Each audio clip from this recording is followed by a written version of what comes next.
This is Robin and welcome back to Stockholm. Today I want to talk about my second intellectual hero ever.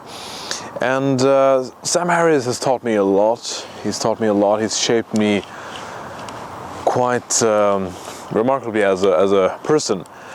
And I've learned things from all of his different books that I've read. I've learned things from all of his videos. I've listened to every minute of his podcast, and I'm going to go through each quickly, and then we'll zone in on the main lesson that I want you to take with you as well. I've learned from his book, The Moral Landscape. I used to believe in David Hume's idea of the descriptive and the normative being separate, but Sam Harris claims in his book, The Moral Landscape, that science can inform us on what to believe in the moral landscape, in the moral sphere as well. So thanks to that book and his lectures, I became more of a consequentialist, more of a utilitarian, which it's something that shapes my thinking to this day. In his book Lying, he basically convinced me that even white lies are not desirable. It's something we should stay away from, and that we should make a total commitment to tell the truth at pretty much all times. That is something that I take with me to this day as well. He's shaped my view on Islam, on religion in general, but let's zone in on that main thing that Sam Harris has given me, and that I'm eternally grateful for.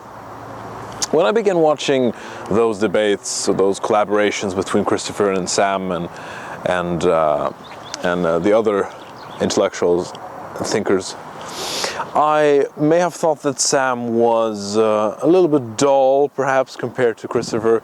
Christopher's view on religion may have been more provocative, more interesting, more captivating. But I ended up realizing that there was something that Sam was offering that Christopher couldn't quite match up to.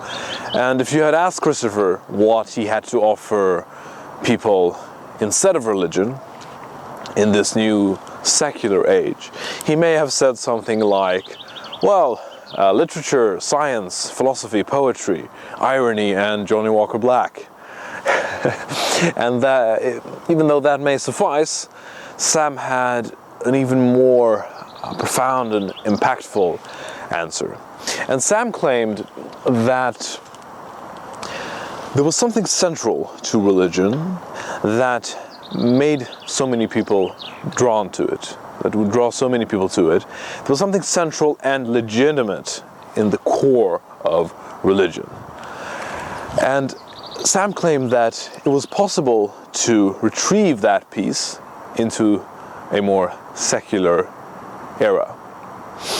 And that was what you could call the spiritual experience. Sam claimed that we could find meaning in our lives, we could connect to the present moment better than ever, we could learn about ourselves in the same way that a religious person might do in that context. We could do it in a completely secular way thanks to meditation. So pretty much completely thanks to Sam Harris, I started meditating. Being a non-believer, I don't think anyone else would have been able to convince me to start meditating. If some guru connected to some religion had advised me to start meditating, sorry, there are so many goddamn flies everywhere. If some guru had tried to convince me to start meditating, I probably would not have done so. But Sam, being a non-believer just like I was and am, convinced me step by step, rationally, calmly, why we should all meditate. And I started, and I have now been meditating for 5 years with decent consistency. I'm on a 245-day run, I believe. I now meditate 1 hour every morning. I've been to two 10-day meditation retreats, and I'd say meditation is perhaps the most valuable tool that I've ever been given. the most valuable tool that I've ever been given to be able to encounter life, approach life, take life head on, and do the best with what I am given. So again, eternally grateful for having the opportunity to learn it, being exposed to it, and that's the main thing that I learned from Sam Harris that's truly shaped my character. Sam always often connects meditation to the reality of death, and one of my favorite quotes that I'd like to end with is when he says the following: "Don't you know that there's going to come a day when you'll be sick or someone close to you will die, and you'll look back on the kinds of things that captured your attention, and you'll think, what was I doing? You know this, and yet, if you're like most people, you'll spend most of your time in life tacitly presuming that you'll live forever." It's like watching a bad movie for the 4th time, or bickering with your spouse. These things only make sense in light of eternity. So what is the point of life? Is anything sacred? There are ways to really live in the present moment. What's the alternative? It is always now. However much you feel you may need to plan for the future, to anticipate it, to mitigate risks, the reality of your life is now. Now, this may sound trite, but it's the truth. But as a matter of conscious experience, the reality of your life is always now. I think this is a liberating truth about the nature of the human mind. In fact, I think there's probably nothing more important to understand about your mind than that, if you want to be happy in this world. The past is a memory. It's a thought arising in the present.